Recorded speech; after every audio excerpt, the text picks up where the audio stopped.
દાહોદ જિલ્લામાં વિદ્યાર્થીનીઓને આપવાની સાયકલો ધૂળ ખાતી જોવા મળી। દાહોદના મામા સાહેબ ફળકે કન્યા છાત્રાલય, કુમાર છાત્રાલય તથા સંજેલીની કન્યા છાત્રાલયમાં હજારોની સંખ્યામાં સાયકલો ધૂળ ખાઈ રહી છે।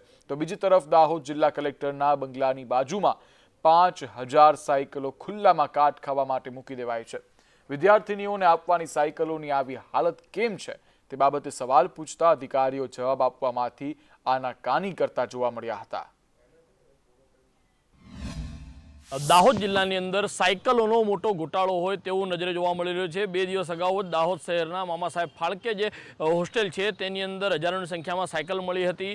આજે સવારમાં સંજેલીની કન્યા વિદ્યાલય છે ત્યાં બાજુ પણ હજારોની સંખ્યામાં સાયકલો છે ત્યાં મળી હતી। ત્યારે હાલ અમે છીએ દાહોદ શહેરની મામા ફાળકે જે કુમાર છાત્રાલય છે તેની અંદર છે। અહીંયા તમે મારી પાછળના જે દ્રશ્યો જોઈ રહ્યા છો આ 1-2 નહીં પરંતુ 4 થી 5000 જેટલી જે સરસ્વતી સાધના અંતર્ગત જે યોજના સરકારની બનાવવામાં આવી હતી જેની અંદર ધોરણ 9ની વિદ્યાર્થીઓને સાયકલ આપવાની હતી। 2023નું જે પ્રવેશોત્સવની અંદર જે સાયકલ આપવામાં આવી હતી આપ જે દ્રશ્યો જોઈ રહ્યા છો કે મોટી મોટી જાડી ઝાકરાની અંદર આ સાયકલો જે છે અહીંયા જોવાઈ રહ્યું છે। હાલ હું અહીંયા કેમેરામેનને કહીશ કે આ બાજુના પણ દ્રશ્યો બતાવે કે એક તરફ નહીં પરંતુ આખી હોસ્ટેલનું મેદાન છે, વિદ્યાર્થીઓને રહેવાની જે વ્યવસ્થા છે જે મેદાન છે તે તરફ આ જે સાયકલો છે તે રાખી દેવામાં આવી છે। એટલે ક્યાંક ને ક્યાંક જે વિદ્યાર્થીઓને પણ તકલીફોનો સામનો જે છે તે કરવો પડી રહ્યો છે। કરોડો રૂપિયા ખર્ચો કરવામાં આવ્યો છે ને જે વિદ્યાર્થીઓને સાયકલ આપવાની હતી પરંતુ ક્યાંક ને ક્યાંક જે સાયકલો જે છે વિદ્યાર્થીઓને નથી આપવામાં આવી હતી। ત્યારે અમે અધિકારીઓનો સંપર્ક કર્યો, અધિકારીઓનો